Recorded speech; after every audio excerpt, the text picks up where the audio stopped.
The young and the restless spoilers. The shadow of suspicion settled thick and heavy over the French countryside as the grandeur of Kane's estate transformed overnight into a fortress of paranoia and secrecy. What was once a symbol of quiet affluence now pulsed with unease, every corner of the palatial halls echoing with the ghosts of a night that no one could seem to fully remember, or fully escape. In the chilling aftermath of Damien Kane's brutal demise, the estate's ornate charm had grown cold, its vintage stone walls seeming to conspire in silence. And somewhere, behind locked doors and tightened blinds, a single detail could shatter or save everything: the surveillance footage. For Kane, that footage was no mere technological precaution, it was a double-edged sword. Installed under the guise of high-profile security, the discreet network of cameras hidden throughout the residence now held the power to either exonerate him or implicate him irrevocably. While it was clear the night had spiraled into something deadly, the gaps in memory and the poisoned fog in his brain made it almost impossible to draw a clear line between reality and the sinister orchestration that had unfolded around him. But one thing was certain. Something had gone terribly, irrevocably wrong after that bottle of rare French wine was opened. It was supposed to be a night of reconciliation, if not peace, then at least détente.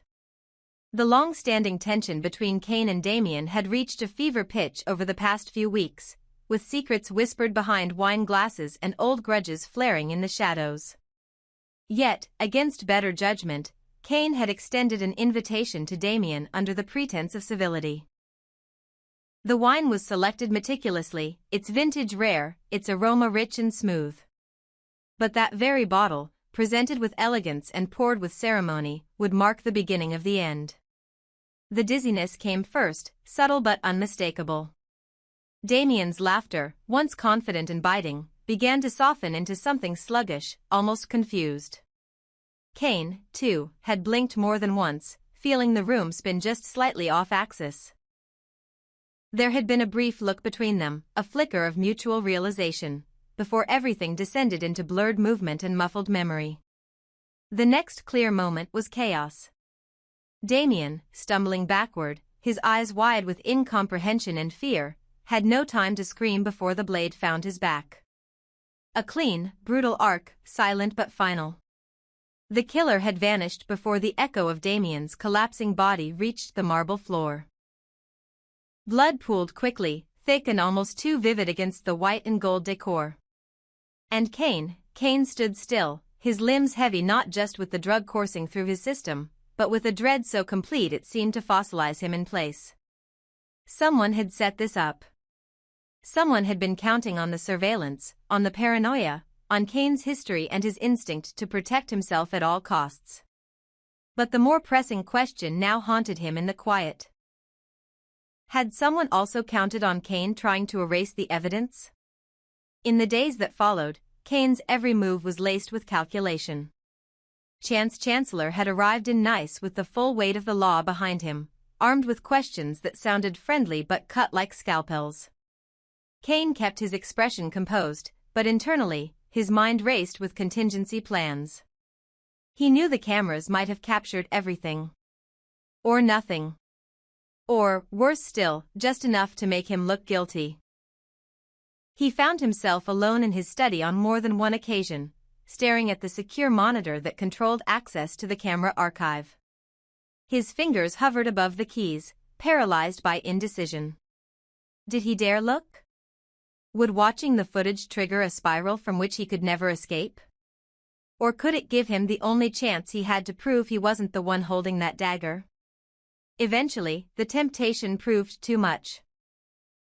With trembling hands and eyes that refused to blink, Kane accessed the files. But the feed for that night was incomplete. The footage from the dining room stopped abruptly at a key moment, right after the toast, just as both men began to sway slightly. Static followed. Then nothing. The hallway camera? Completely black. The entryway? Blurry and distorted, as though tampered with. A sickening realization crept into Kane's gut: the system had been compromised. Either someone inside had wiped the data, or someone far more technologically skilled had infiltrated the network remotely. His first instinct was to hide this development. Letting Chance know would raise more questions than answers, and Kane knew he was already being watched too closely. Worse yet, he feared being framed. So he kept the knowledge to himself, locking the remaining footage behind encrypted layers. But in doing so, he crossed an invisible threshold. Every secret added to the list. Every minute of hesitation etched guilt into his posture. And the consequences came swiftly, but of course, the greatest danger wasn't simply what the camera did or didn't capture, it was how easily the footage could be manipulated, misinterpreted, or mysteriously erased. In the high-stakes world Kane now found himself drowning in, even truth had become a malleable currency. And the reality that haunted him most wasn't that he had seen something damning in the video archive, but that someone else might see something, anything, and interpret it in a way that sealed his fate. There was one clip, just a few seconds long, that had remained intact. A shadowy figure passing briefly across the edge of the west corridor, too tall to be Damien, too lean to be Kane. The person's face was entirely obscured, hidden beneath what appeared to be either a hood or a tightly secured mask. The frame was grainy, distorted slightly, and lacked audio. It could have been anyone. A man, a woman, someone known, or a total stranger. But it didn't matter. Because even with that scrap of visual evidence, there was no way to identify the individual behind the concealment. And without a face, there was no accountability. What made it worse?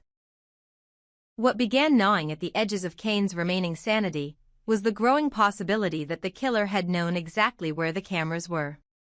That the attack had happened not by accident in a blind spot, but by deliberate design. Whoever had struck Damien down had timed it precisely. The stabbing occurred at the intersection between two camera zones, in a shadow where neither lens had full visibility.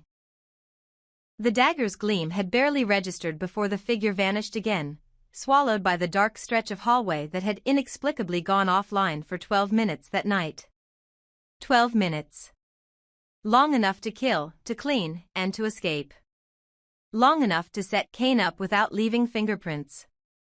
It was the kind of surgical precision that made Chance grow quiet whenever he asked his questions. The kind of eerie gap that prosecutors love to fill with motive and suspicion.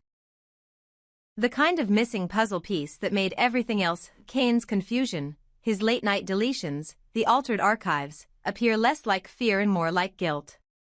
And Kane, increasingly desperate to preserve whatever thin shreds of plausible innocence remained, could feel the net tightening around him with each new day.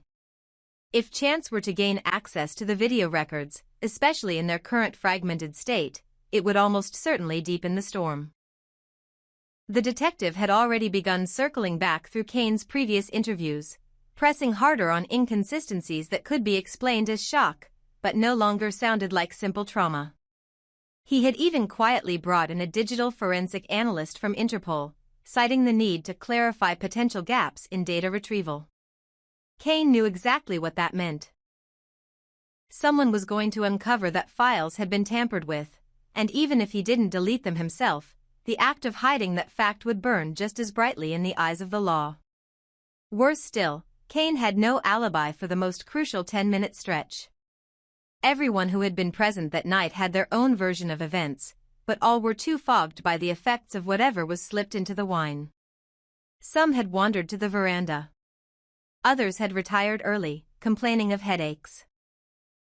And Kane, though he had remained in the central lounge for most of the evening, had moved once, to fetch a forgotten phone charger from his private study, he had claimed. But now, that seemingly innocuous detail was starting to unravel.